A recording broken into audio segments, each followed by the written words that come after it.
Hi hello അസ്സലാമു അലൈക്കും. Welcome back to my YouTube channel.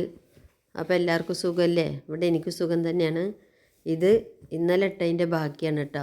ചെന്നൈയിൽ നടന്ന ഫ്ലവർ ഷോ 2025 ജനുവരി 2-ാം തീയതി സ്റ്റാൻലിൻ ഉദ്ഘാടനം ചെയ്ത ഫ്ലവർ ഷോൻ്റെ സെക്കൻഡ് പാർട്ടാണ് ഇട്ടത്. അപ്പോൾ എല്ലാവർക്കും ഇഷ്ടപ്പെട്ട ഒന്ന് ലൈക്കും കമൻറ്റും സബ്സ്ക്രൈബും ചെയ്യുക. സബ്സ്ക്രൈബ് ചെയ്തവരല്ല, ചെയ്യാത്തവരുണ്ടെങ്കിൽ സബ്സ്ക്രൈബ് ചെയ്യുക കേട്ടോ.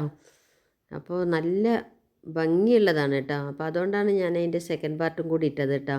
അപ്പോൾ ആദ്യത്തെ വീഡിയോ ഒരുപാട് ആൾക്കാരൊന്നും കണ്ടിട്ടില്ല. അപ്പോൾ കണ്ടവരൊന്നും ഷെയർ ചെയ്യുക, പിന്നെ കമൻ്റൊക്കെ ചെയ്യുക. സൂപ്പറായിട്ടുണ്ട് കേട്ടോ കാണാൻ. ഇതൊക്കെ ഒന്ന് കണ്ടോ, നല്ല ഭംഗിയായിട്ടുണ്ട് കേട്ടോ. എല്ലാം അറേഞ്ച്മെൻറ്റ് ചെയ്ത് വെച്ചത്. പിന്നെ ഈ പൂക്കളൊക്കെ കാണുമ്പോൾ നമുക്ക് ഭയങ്കര സന്തോഷമാണല്ലോ.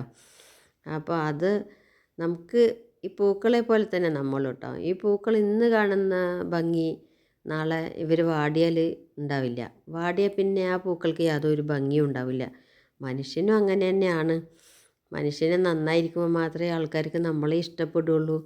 നമുക്കൊന്നിനും കഴിയാണ്ടായാൽ നമ്മളെ ആരും ഇഷ്ടപ്പെടില്ല. അതേപോലെ തന്നെ പൂക്കളുടെ അവസ്ഥയാണ് നമുക്കും വരുന്നത് കേട്ടോ. അപ്പോൾ നമുക്ക് ഈ പൂക്കൾ കാണുമ്പോൾ നമുക്കും ഒരു സന്തോഷമാണ്. നമ്മുടെ മനസ്സിൻ്റെ വിഷമങ്ങളും എല്ലാം മാറിക്കിട്ടും. പിന്നെ വിഷമിച്ച് ഇങ്ങനെ നടക്കുമ്പോൾ നമുക്കും ഓരോ അസുഖങ്ങൾ വരും. അപ്പോൾ ഇങ്ങനെയൊക്കെ കാണുമ്പോൾ അങ്ങനെയൊക്കെ നമുക്ക് മനസ്സിന് വിഷമം ഇല്ലാണ്ടാകുമ്പോൾ നമുക്ക് അസുഖം കുറയും. അപ്പോൾ അതുകൊണ്ടൊക്കെയാണ് കേട്ടോ ഞാൻ ഇങ്ങനെയൊക്കെ കാണുന്നത്. എനിക്കിത് ഭയങ്കര ഇഷ്ടമാണ്. ഇവിടെ എൻ്റെ വീട്ടിലും ഞാൻ ഉണ്ടാക്കിയിട്ടുണ്ടായിരുന്നു. ഇപ്പോൾ ഒന്നും ഇല്ല കേട്ടോ. ഇപ്പോൾ ഒക്കെ പോയി. കുറേ കാര്യങ്ങളൊക്കെ ഉണ്ടായിരുന്നു. അങ്ങനെയൊക്കെയാണ് അതൊക്കെ നശിച്ചു പോയത്. അതൊക്കെ ഒന്നും പറഞ്ഞിട്ട് കാര്യമില്ല. നമ്മളുടെ ജീവിതത്തിൽ നമ്മൾക്ക് അനുഭവിക്കാനുള്ളതൊക്കെ നമ്മൾ തന്നെ അനുഭവിച്ച് തീർക്കണമല്ലോ. അപ്പോൾ എൻ്റെ ജീവിതത്തിലും അങ്ങനെ കുറേ കാര്യങ്ങളൊക്കെ ഉണ്ടായി. 2024 എനിക്ക് ഏറ്റവും മോശപ്പെട്ട വർഷമായിരുന്നു. എൻ്റെ ജീവിതത്തിൽ എനിക്ക് ഏറ്റവും മോശപ്പെട്ട വർഷമായിരുന്നു കേട്ടോ 2024. അത് പറയുമ്പോൾ തന്നെ എനിക്ക് വിഷമം വരുന്നുണ്ട്.